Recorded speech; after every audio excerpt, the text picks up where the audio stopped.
Glad I took the long road. Shortcuts to the game, that's a no-no. Least traveled on my journey, I'm alone, so dark times gave me glow. Everything I needed was on this path, I swear I never cheated. Pushing for a reason. So many times I fell, but I got back on my feet, so that's why I'm undefeated. No, no.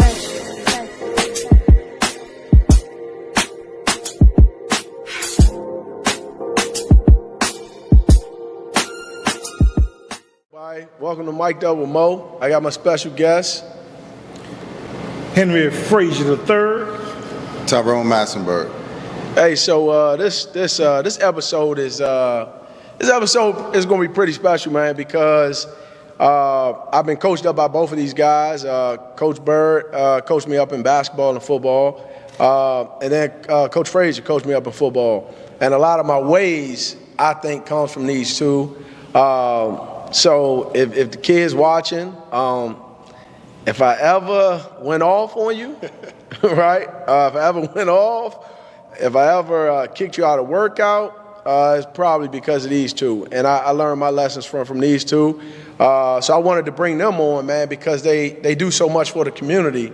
And they do so much for, like, the kids, whether it's kids that they coach, whether it's kids that they just come by. Like, even, for instance, before the show started, you throwing catch with Jew, and you teaching him how he's supposed to catch the ball and tuck the ball and things like that. So just little things like that, I think goes a long way, man. But what I want to kind of talk on at first is you guys being able to go into different programs and change those programs around. Like, I know you went to Central, you went to Bowie State, then you went to Prairie View, and then you went to North Carolina Central. Yeah. And changed those programs around. And I know with you went to Central, went to Suitland, and now you at Douglas, making that into a powerhouse. So if you guys can kind of talk a little bit about your transitions and some of the obstacles you faced and how you were able to overcome it. Yeah. Well, age before beauty, Coach Massenberg. But I jump out there to say, when we was at Central High School and it was able to coach with Coach Massenberg before he was one of the smartest guys I ever been around in terms of his whole demeanor and how he interacted with the kids. And I could personally say, I probably never told you, I've learned a lot from you in terms of what I put in my tool bag, Bird, in terms of how you interacted with the kids and how you got the most out of them.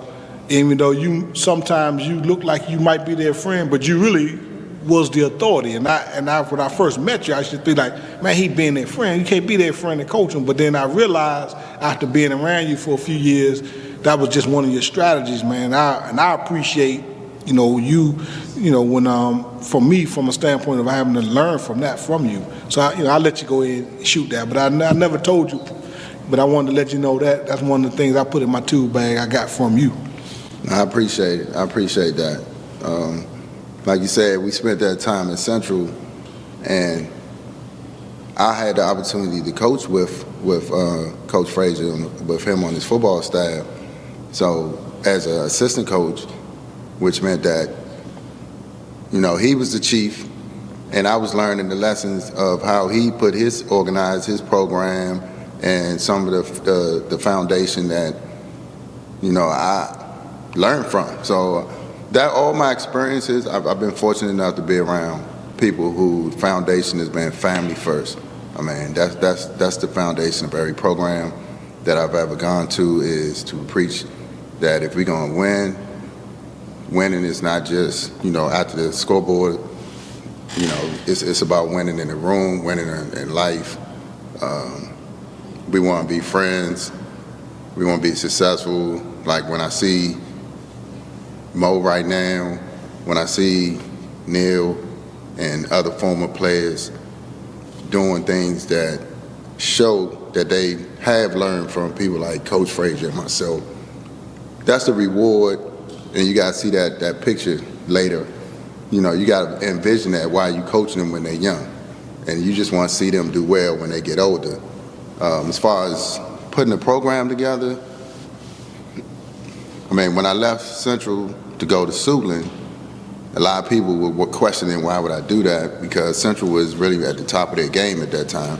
And Suitland was pretty much at the bottom. But, I mean, I just took the same principles that I learned at Central over to Suitland. The family first attitude, the brotherhood attitude, and at Central, we got ours by working. You know, we didn't have any handouts. None of the kids were spoon-fed anything. We just got outside, we ran, we got in the weight room, and we put when it was game time, we put our Jason mask on and we fought. So that was our mindset. And, you know, at Suitland, it wasn't hard to turn those kids around because they were kind of the same type of kids from Central. Douglas was a little bit of a challenge from their neighborhood because it was a little bit of pushback because, you know, I had to take a couple of steps back from how I coached at Central and Suitland. So, you know, now I'm pretty close to where I was when I was at Central and Suitland, but it's still a little different. But like I said, the foundation. GPT is that it's more of a family. You know, after every workout we say family. At the end of the day, we always family. And I think it's really true. You know, when somebody mess up, we hold each other accountable, and he holds us accountable, and it's no real slacking off. Like, yeah, I think that's really special.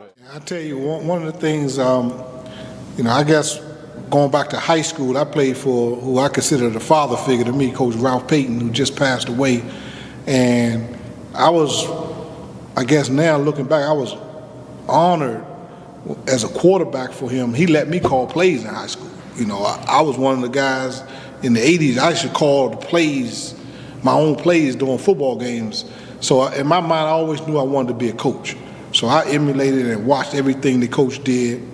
And you know, you have an ego when you play quarterback at this thing, you know. And when I was getting recruited, I said I went to a program that had been losing.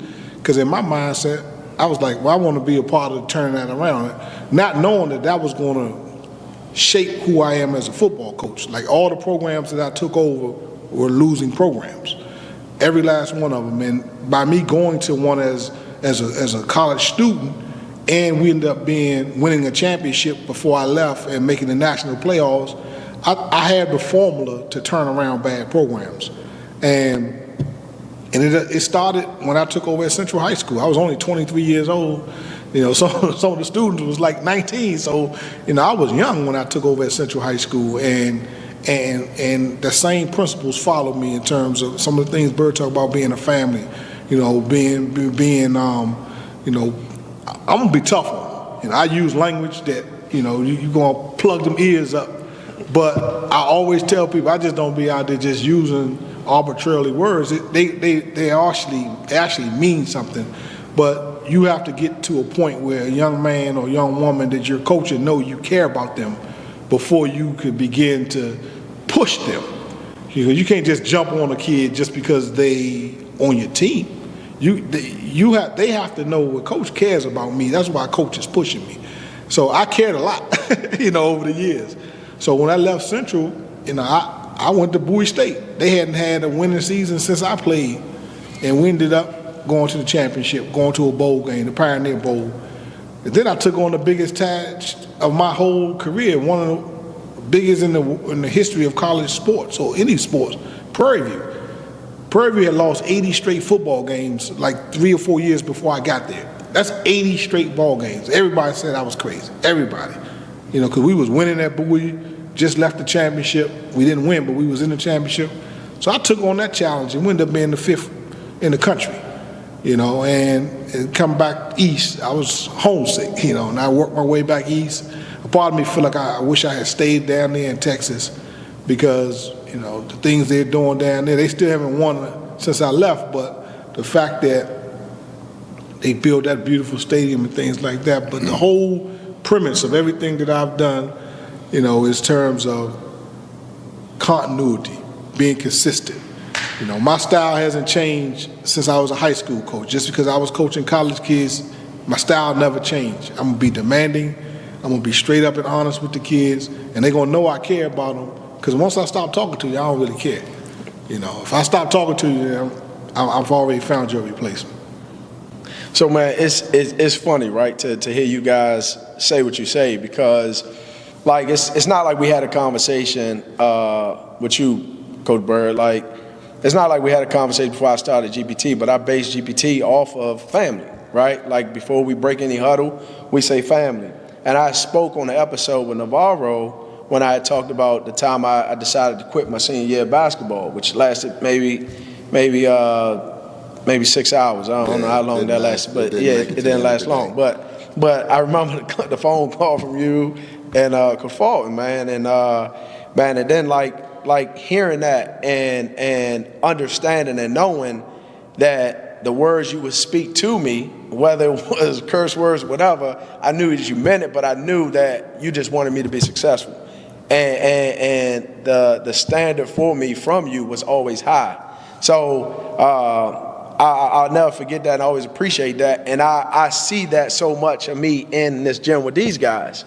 Now, with you, Coach Frazier, how you're saying, like, using the words, that's me. That's me all day.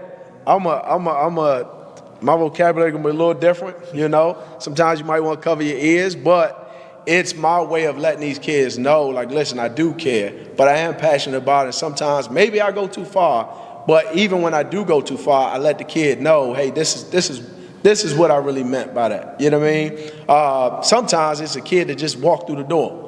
So I never get the chance of getting to know them really, and then boom. Sometimes I do, but sometimes it's just like, hey, you walking through that door, and you walking through that door for a reason. And this is my method. This is my way of getting into you. You know what I mean? Pause. But yeah, man. So just to hear that from both of y'all, man, is pretty sweet. But this is what I wanted to kind of talk about, because you guys took on clubs and you guys brought in people that I know y'all had chances of going elsewhere where you guys had the resources, but you guys stayed in places where the resources wasn't great, and to lead guys that didn't, I'm not gonna say they had the worst situations, but they didn't have the best situations, right? And you guys wasn't coaching in the best situations neither, but you guys made the most of that. You guys got the most out of those guys, right? Like, from that, the question I kind of want to ask with that is, why did you guys stick to that? Like, why didn't you guys leave and go elsewhere where you had the resources, you had the support? Why did you guys stay in PG County and try to help out so much? Well, with me, first and foremost, I went to Central. And Central. Yeah. Go ahead. I understand Central, man. I believe Central. Two Central guys. You know. So the heights. once you get committed, once we were committed to the neighborhood, like, it was more, to me, it's more than just the basketball team. I mean, I'm friends with, I was cool with not just the basketball players at Central. I mean, it could be, you didn't even have to play a sport and I could see you now. And they like, Coach Burg, what's up? You know, not just my players. So I was invested into everybody. And as far as opportunities, I mean, I wanted to put Central in that situation with any other school. We never thought that we were a second-class program. We never had that feeling like they're better than us. They have better equipment. They definitely didn't have better uniforms. When we walked in the gym, we had just as good of equipment as anybody else. Coach, you know, when you got there, first thing you did was like, man, we're Marlowe Sports. We're gonna get some gear. So we definitely never was, you know, you never saw us walking in there with never everybody with different shoes on, anything like that. But why wouldn't I leave Central? I mean, people might not understand that while I was there, but today, I mean, you're not going to understand it. You're not supposed to understand it while you're there. Now you understand why I didn't leave Central. Because look what we're doing. You know, you could see things that you didn't see. So when you talked about that time when you quit, all we did was somebody said, I said, where Mo at? He went home. For what? He said he quit. Yeah, all right.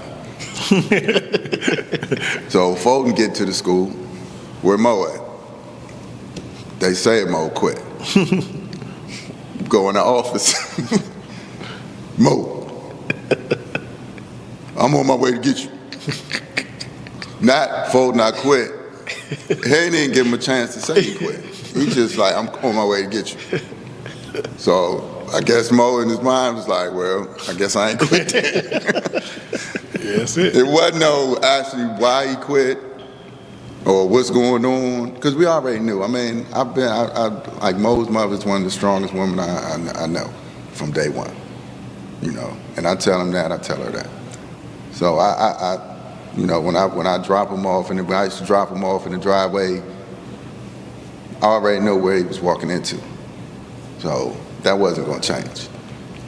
But the kids at Central, I mean, those, like you said, I mean, they became family. I mean, leaving Central probably was one of the toughest decisions I've made, you know. And it took probably 5 years overdue for me to do it. But each year, it was there. Each year, nah. And they kind of gave me the approval to leave. You know, they was like, all right, coach, you know, we are good. We got everybody back. Fulton, you know, he good. We can go. They still went to the States that year. But it was tough. It was tough, but that's still my home. And those guys support me at Douglas. You come to a Douglas game, you got Central people at the game. My whole coaching staff was all Central players. All former Central players was my coaching staff at Douglas. You know, Mo was part of that staff. So those were the roots. But I know Coach, you know, coaching at Central, being a Fairmont Heights guy, and then becoming part of the Central community, it broadens your horizon. I mean, now you're good in 2 different communities. And there's nothing wrong with that. I'll tell you, to that question, there's something to be said for hiring people from where you're trying to hire them to. We PG County guys. You know, we graduated from PG County High School, so if a kid was at Sarasville, at Roosevelt, and he was trying to get a scholarship, I'm coaching at Central, I'm gonna still help that kid.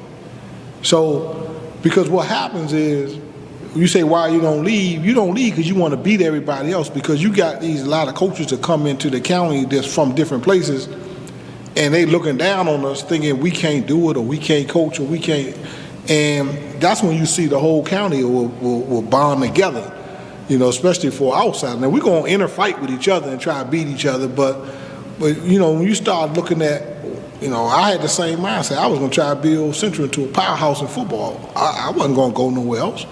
But I was able to go to a college as a head coach, which was unheard of. Even look at today, I mean, guys gonna be a high school head coach, go on to be a college head coach. I was just lucky. I was a graduate of Bowie State, so that's what got me out there. Because that last year, I was a vice principal at Central, so I was transitioning off the field anyway to become an administrator. Because I had finished up my master's, and I was going to just be a vice principal.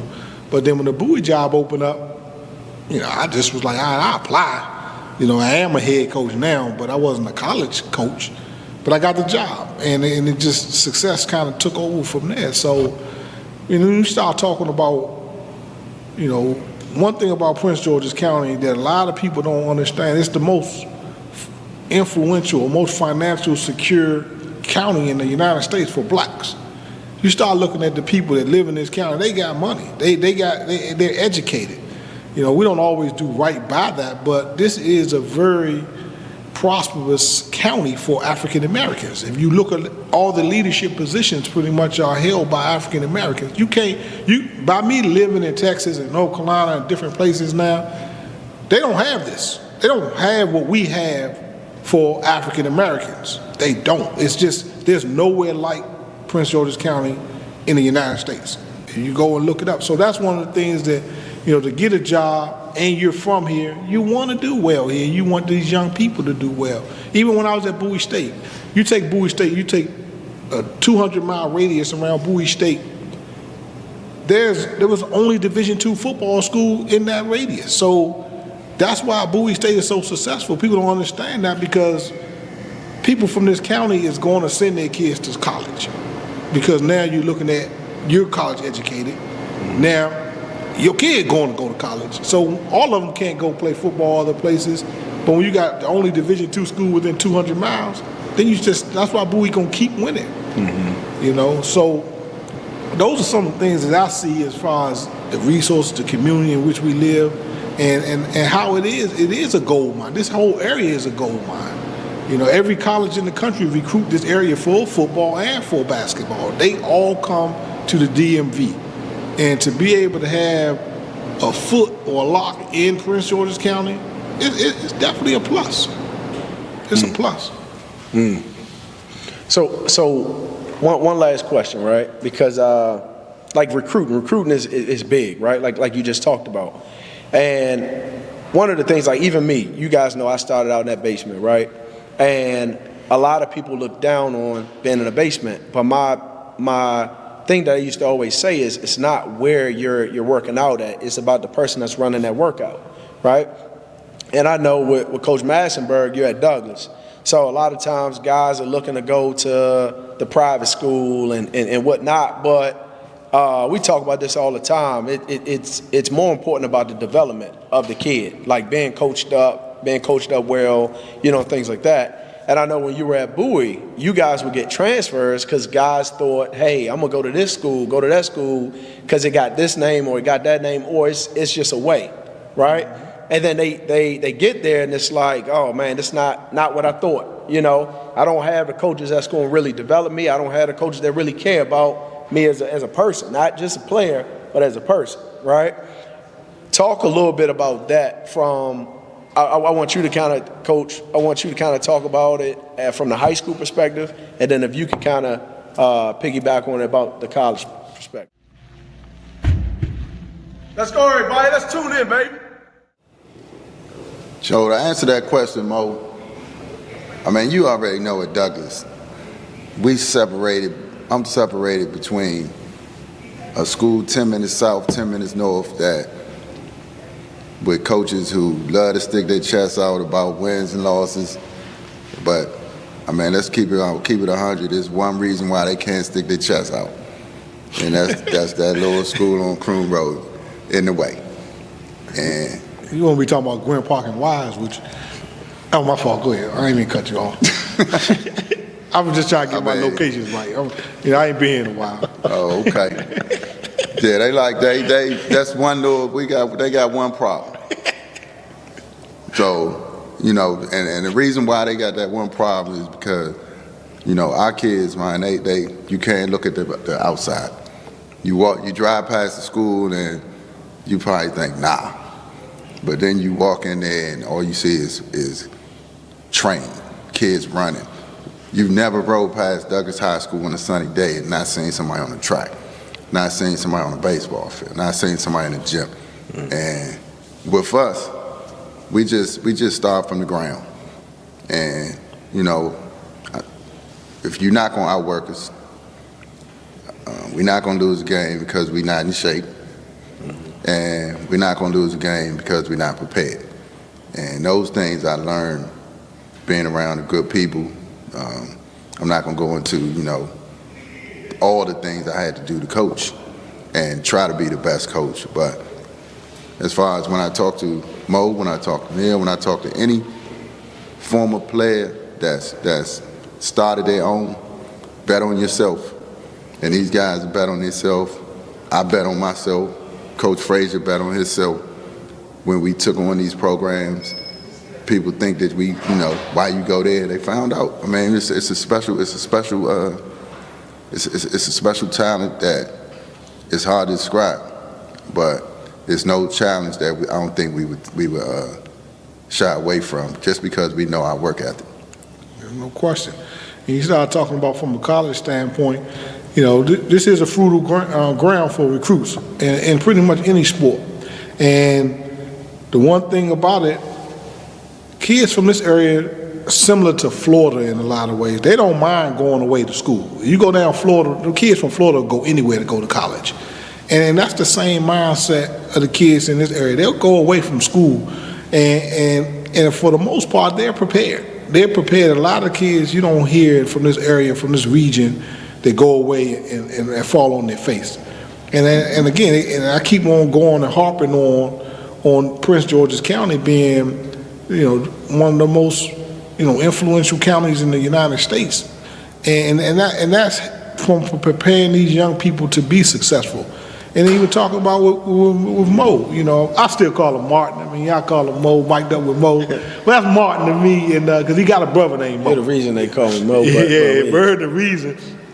But I remember a story about him that I knew he was going to be successful when he was on JV, and the college scouts would come in the building, and we had a couple of guys that were pretty good.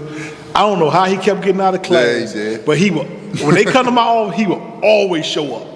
Y'all gonna be back for me. Y'all gonna be back for me next year. Y'all gonna be back. And I used to be like, don't you got class? I think he had something with the people in the office that they would call his room whenever the college scout. I mean, I don't care what school they were from, he would always show up. So I knew he was gonna be good.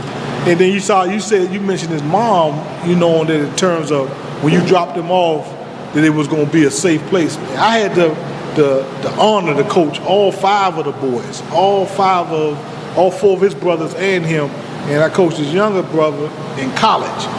And they all cut from the same cloth. And them guys, they all look light-skinned red boys, and they get that in them. And when I say they got that in them, that's a switch, and they all got it. When they flip that switch and they go hard, but they respectful and they good men, but they got a switch.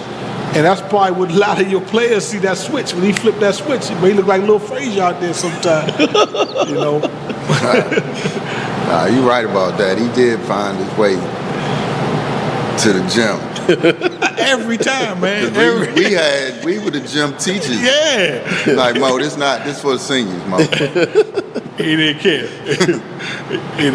I loved it though, man. That's why even though when I left, I didn't coach him all the way through his senior year. But he went to the seminary school. I just had hands in everything he was doing, getting himself to Villanova, and then, being able to catch at least one of his games. I was actually pretty excited to see him out there running that little buck sweep. I told him that buck sweep back in the day, Burg. I know you was running back, Coach Burg. Yeah, but man, we was on JV. We was undefeated. It was. Yeah, but it was family, man, and that's the thing about the whole show. And I see he got family on his walls and things because we care, and you treat people like family. Sometimes family gonna fight. Sometimes family gonna disagree, but if you still love your family. And I'm so proud of this young man and what young man he's become, and the thing he's doing with his performance training company, because he trained me. You might can't tell he trained me because I still eat Lido's pizza, and I still like that, that Kool-Aid. But I come on back in here and tough it on out, 3 times a week anyway. But I'm proud to be on this show, man. I'm proud of you and all the things you're doing, and all your brothers and the whole Gibson performance training team, man. It is something special. It's something for these young people because they need it. They need it because the way you train, they're not gonna get that from their coaches at high schools. They're not gonna get it. And a lot of them ain't gonna get it from college. So keep doing what you're doing, young fella. Hey, thanks, man. Hey, so look, real quick though. So not too long ago, you both were in this gym, working out, man. So first, let me tell y'all this, man, because in high school, man, as much as y'all used to make us run, the sayings y'all used to say, I mean, as now that I'm a trainer, it's like, man, I couldn't wait for the moment to get y'all in the gym, right? I'm gonna just be honest, right? So I would get DMs, texts like, yo, Frazier in the gym? Hey, make him run 100 hills. Make him say all the chants. You know what I'm saying? Like, oh, Burg, hey, make Burg do the suicides. You know what I mean? 25 seconds.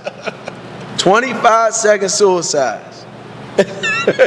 Y'all was teenagers, no footage, man. Yo. Y'all was You teenagers, man. But there's no footage of neither one of us. Hey, Joe, nah, hold on. What you mean there ain't no footage? Oh, well. Hopefully not. So, nah, man. So when I seen y'all in the gym, I'm like, bet. So many ideas came to my mind where I'm like, man, 25 second suicides, 100 hills, right? But, no, man, I just thought, I just looked back at it and I was just like, man, like, that was a great time for me to see you guys humble enough to allow, you know, guys that you coached up, you trained and stuff like that, allow us to now flip the switch, and now we become the trainers and you guys become the students. And even with the like motivation, like me yelling, "Go hard or go home," that was something that was always, you know, yelled. Or like us playing spades at Neil House and me grabbing the keys saying they should have never got off the bus. Like, so things like that, man, is I don't know, it's funny, man, because even when I used to coach at the Mather, I looked at a lot of the sayings I would say and I'd just shake my head like, I got that from them too. Like the shaking of the keys, like they should never get off the bus. Or a kid acting like he hurt. It's like, man, you know, go hard or go home. You know what I mean? And kid looking at you, like I didn't touch a kid, I didn't stretch anything out, nothing like that, pause. But just from saying those words and the kid looking at me saying, you're right, you know what I mean? I can finish this game or whatever it may be. So, yeah, man, it was just nice to kind of see that, man. But I kind of want to wrap this up. I appreciate you too for coming out, man. And I know, man, I'm always hit your phones for the advice and stuff like that. Even to this day, I still call you guys. I still lean on you guys, and that's never going to change, man. I appreciate you guys. No question, the family, baby. Appreciate you for letting us be on here and talk about our times with you. No doubt, no doubt. Shortcuts to the game, that's a no-no. Least traveled on my journey, I'm alone, so dark times got me glow. Everything I needed was on this path, I swear I never cheated. Pushing for a reason. So many times I fell, but I got back on my feet, so that's why I'm undefeated. No.